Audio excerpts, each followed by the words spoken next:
తర్వాత వర్షాపు నీళ్ళు కూడా చాలా వరకు ఈ చెక్ డ్యామ్లలో దానిలో అడ్డుకుంటాం కాబట్టి గ్రౌండ్ వాటర్ కూడా బాగా పెరుగుతుంది. ఎట్లా ఫ్రీ పవర్ ఇస్తున్నాం కాబట్టి దాని ద్వారా కూడా లాభాలు జరుగుతాయని చెప్పి అసెస్మెంట్ చేసి ఇచ్చినాం.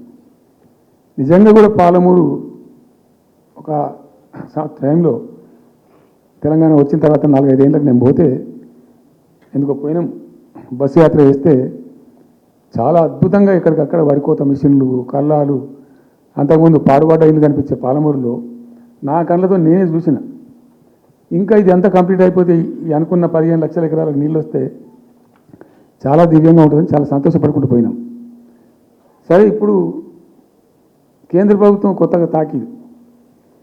అది ఎవరు చెప్పారో తెలియదు. వాళ్ళు చెప్తున్నారు. ఇప్పుడు గవర్నమెంట్ ఉన్న వాళ్ళు చెప్తున్నారు. ఏంది, మీరు 90 టీఎంసీలు పెట్టుకున్నారు, పాత గవర్నమెంట్ పంపించింది.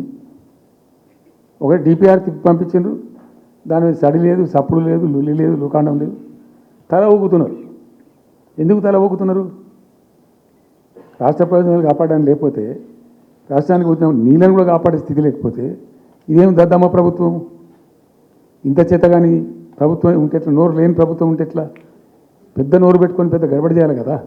ఒక 10 టీఎంసీలు పోతేనే ఒక్కొక్క రాష్ట్రం ఎక్కడి దగ్గర పోయి కొట్లాడతారు.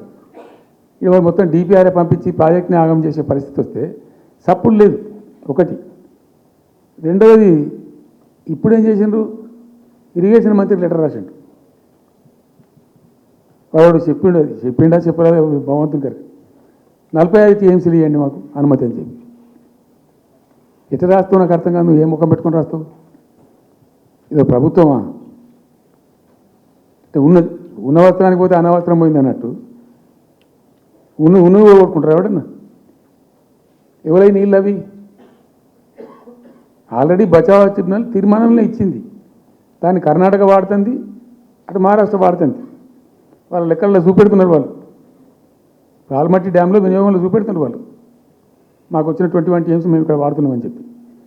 ఆ 2 ఎగువ రాష్ట్రాలు వాడుతుంటే ఇక్కడ వచ్చి మనకు వచ్చినటువంటిది బాజాప్తా, అది కూడా ట్రిబ్యునలే కదా.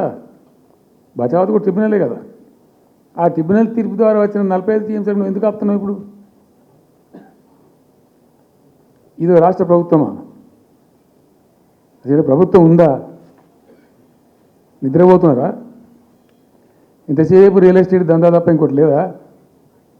ఇల్టు భూములు ఎట్లా అమ్ముదాం, పట్టు భూములు ఎట్లా అమ్ముదాం, ఆ భూములు ఎట్లా దెబ్బ పెడదాం, ఇంత కమిషన్ కొడదాం, ఇది తప్ప రాష్ట్ర ప్రయోజనాలు, నీళ్లు, రైతులు, మనుషులు లేరా? ప్రాజెక్టులు ఎందుకు 2 ఏళ్ళ నుంచి ₹1 పెట్టలే? ఎందుకు ఒక తట్టడి మట్టి తీయలే? ఎవరు నిరోధించింది మిమ్మల్ని? ఎవరు అడ్డుపడ్డారు మీకు? ఎవరు కట్టేసారు మీ కాలను?